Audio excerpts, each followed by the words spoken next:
Nobody knows why the Targaryens first came to the island of Dragonstone. Old Valyria was then at the height of its power and the center of the civilized world, which ended at the Narrow Sea. Westeros was a filthy backwater with 7 kings squabbling over borders and minor glories. So much for progress. The island itself was and is nothing. It had no gold or gems to lure Valyrian nobility.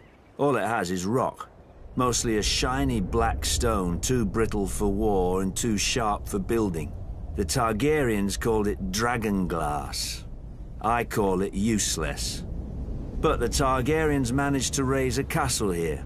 Simpletons claim they used ancient Valyrian sorcery, forgetting that the Targaryens brought a small army with them from Essos. There's no magic in strong backs, though admittedly the castle is unlike any in Westeros. Foreign and strange. If the Targaryens ever regretted their barren outpost and longed for the comforts of home, the doom made their folly permanent. Valyria collapsed into the waves and was no more. To look east was to see the ruin of their homeland, the greatest civilization before or since. But to look west, as Aegon realized, was to see a fertile land ripe for conquest. Perhaps even a new Valyria. Though good for little else, Dragonstone was the perfect staging point for Aegon's invasion of Westeros. The Blackwater Bay granted easy access to the continent. The lands there were disputed by 3 kingdoms: the Reach, the Iron Islands, and the Stormlands. But their capitals were far enough away that none could mount a force before Aegon got a foothold, even if their kings had been able to stop bickering over whose problem he was. Then it was too late. Aegon had chosen his first camp well, with the bay to the east, the river to the south, and open fields to the north and west. His army would be impossible to take by surprise. A perfect site for an invasion, and one day, his capital city, King's Landing. The Doom had taught the Targaryens the prudence of refuge.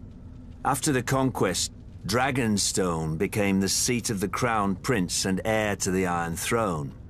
It would serve them well, and me ill, 300 years later, after my brother Robert Baratheon rebelled against the Iron Throne and the Lannisters slaughtered the Mad King Aerys and his royal family. Robert dispatched me to deal with the last surviving Targaryen children, but before I arrived, a loyal knight smuggled them across the Narrow Sea to safety. Hatred for the Targaryens blinded Robert. Unjustly, I was blamed, and stripped of our family's castle of Storm's End, and given Dragonstone in its stead. Over the years, whenever I demanded my rights restored, Robert would remind me of the island's royal pedigree and pretend he was doing me honor, as if I were one of his tavern girls to be so easily deceived and dismissed.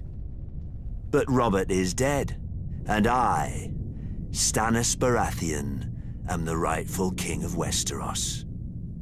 Let the usurpers and traitors sit on the Iron Throne. From Dragonstone, I will be the dagger at their throat.